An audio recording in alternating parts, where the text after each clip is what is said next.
Today I want to show you how you can get free plants. Now you do have to spend a little bit of money, but after you make that first purchase, then you may not have to ever make that purchase again.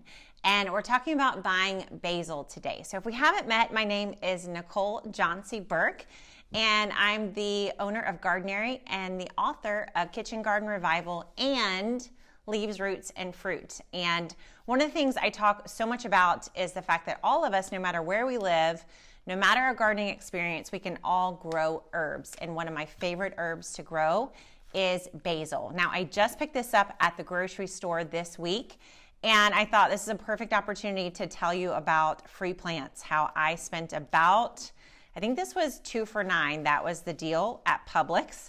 And so about $4.50, and how I could have, if I wanted, to have a lifetime supply of basil from just this plant.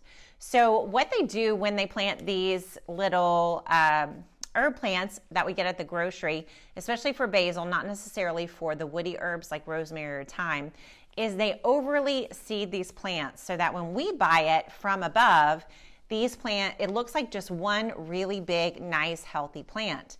But if you pick it up and just peek at the base of the plant, you'll realize that it's not one healthy plant. If it was, you would just see one nice, healthy, strong stem.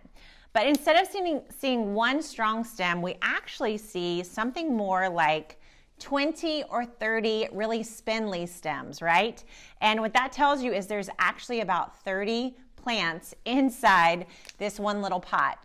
Now, if you kept it like this, that could be bad news. That's going to mean that all these plants are fighting for all the nutrients, the soil, the water, the air in this one little container. But if we were to gently take these out and spread them out, then we can end up having not just one healthy basil plant, but maybe 20, even 30. And I'm going to show you at the end how you can take cuttings from this plant and then turn it into even more free plants. So let me show you the steps I do as soon as I buy this from the grocery to keep it alive and to turn this one plant into about 20 or 25 free plants too. So I have this nice container. This is a terracotta pot. And I already put a, what do you call this? A weed barrier cloth here at the bottom. Let me show you. It's a little dirty down here. I've reused this. This is what it looks like. So this is just a little weed barrier cloth that I folded up to stick down at the bottom. What that does is just make sure that the soil doesn't run out of the pot as I'm growing my herbs. So first I'm going to put in a little bit of topsoil. I just grabbed this from Home Depot. We were at Home Depot buying some stuff for a raised bed the other day, and we just grabbed some topsoil and compost and manure and sand. So I should add some sand in here too to add a little bit of permeability, but I'm just going to mix in some topsoil and a little bit of compost to this pot, and then I'll plant it up with this basil. Probably should have gotten like a bucket or something for this, but here we go. So just filling this up, and you want to fill it up almost to the top. Put the compost a little bit lower for the roots of the plant to reach down and grab, and then finish off with some topsoil at the top. The name fits. If you have some sand, if you've followed around my book and the things I teach about kitchen and gardening, I like to do this mix, but also with some sand, because sand adds permeability and just helps the soil to drain. All right, so I got my little soil mix here on top. Herbs are not fussy. They don't need a lot of nutrients in their soil, so they can grow in lots of different mediums. All right, now that I got my hands really dirty, it's a little disturbing. We're going to try to open up this basil and see if we can turn it into 25 or 30 plants. Well, now what I can tell they did with this plant is they actually started 2 sets of seeds, and then they just plopped them together inside this 4-inch pot. So I'm going to take this out of the container, but I'm actually only going to work with one side of it right now because there's so many basil plants. There's actually too many to put into this one pot. So I'm going to take this basil just like this, and I'm going to break it into 2 sections. just like that. Now I just watered this. You can see it's a little soaking. I did that to make sure that it can make the move pretty well. So everything I'm about to do to this side could be done to this side as well. So just keep that in mind as we go. Now what I'm going to do is divide this and take out immediately the really, really small plants. So these I'm just going to pull off. I might be able to save them. I'm going to put them right now into this little jar of water because they might be savable, but I'm not going to prioritize them to plant them out right now. So I will need to clean that water, but at least that'll keep them going. All right, so I'm going to pull these two main ones off. These look nice and healthy, so I'm going to put them right there. Here's another two that look nice and mature. And you're just trying to get them where you get all of the roots with the seedling. So I'm going to pull these three off. These are a little too small to replant. This one looks really good. Again, got this one. You can see how many seeds they threw in there, just kind of carelessly. They know that the general consumer doesn't know the difference, and so a lot of people buy basil like that, and then when it dies or doesn't do well, we just assume it was our fault, right? And we don't have a green thumb and we'll never keep plants alive, when really it was not our fault at all. It was their fault for making it like that. So, you know, next time you think it was a failure on your part, you might want to check with the person who sold you this stuff. You know what I'm saying? All right, so I got most of the seedlings out. This, obviously, we lost a little bit of root matter, but I think it's going to be okay. So let's give a quick count. We've got 1, 2, 3, 4, 5, 6, 7, 8, 9, 10, 11. So 11, I dropped one. Oops. 11, and you can see how many little ones I put in the cup. So I seriously was not exaggerating when I said that we're gonna find like 22, you know, at least 20 or 30 in that one little container. So what I'm doing here is I'm just burying this basil pretty deep.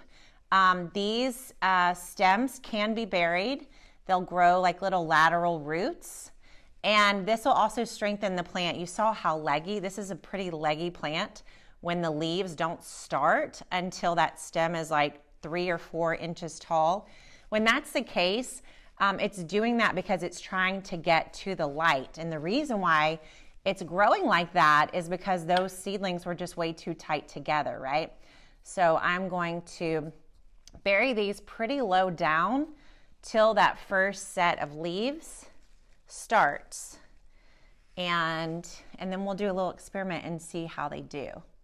I'm using a dibber here, and you want to make sure you use some kind of pretty wide dibber, not just like a pencil. You want it to be wide enough that when you slide down your seedling, you aren't touching the roots or any part, you're not disturbing any part of that stem as you bury it. So it's pretty fragile right now. It's kind of like, you know, disconnecting, I don't know, it's a little graphic, but like Siamese twins, you know, like these plants have all gotten very accustomed to growing together in a very small space. So we want to get them in the soil as soon as possible, well watered in, and then watch after them. And part of the planting process is just ensuring that they're not disturbed, that the roots aren't disturbed as we slide them in. So as soon as we do this, you're not going to want to put this right in the bright sunlight, direct sunlight right away. Again, you want to treat this kind of like a baby in a nursery. And so these need to be in like indirect sunlight, like right here is a perfect example where it would get some sunlight, but not too much, for about 1 week or so until you know that these little seedlings have adapted to being separated and that they're growing well. All right, so we now have about 11 little plants here in this pot. I'm gonna water this in. I'll put this saucer underneath to catch any extra water. And I promised you that I'd do one more thing to show you how you can get even more plants from this one plant. So now I'm just gonna, oops, I forgot one. Now I'm just gonna take my pruners, and there were like 2 plants, only 2, that had extra leaves. So they had their first set of leaves and then a new set of leaves on the top. And so what I'm going to do here is I'm going to cut right at that leaf node, and this will grow roots and start another plant. So I would stick this right in the water with the other little plants and let their roots develop, and then I can replant those as well. So I'm just cutting right off the tip just like this. This also helps ensure that these plants can really establish themselves and put their focus. We want their focus right now to be on growing really nice, strong roots. So like I said, this has got to be cleaned up. The water's pretty dirty, but all of these can grow in here, get bigger. I can go ahead and transplant those tiny little ones if I want to, but I can just let them propagate here, get some more roots, and then be ready to plant out in a few short weeks.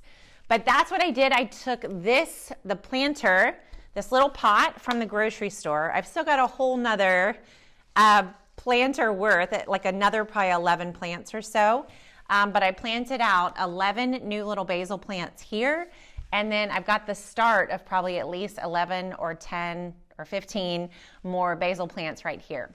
So if you are at the grocery store, at the nursery, and you see a basil plant that looks like this from the top, now you know that it's not just one plant, it's probably about 30.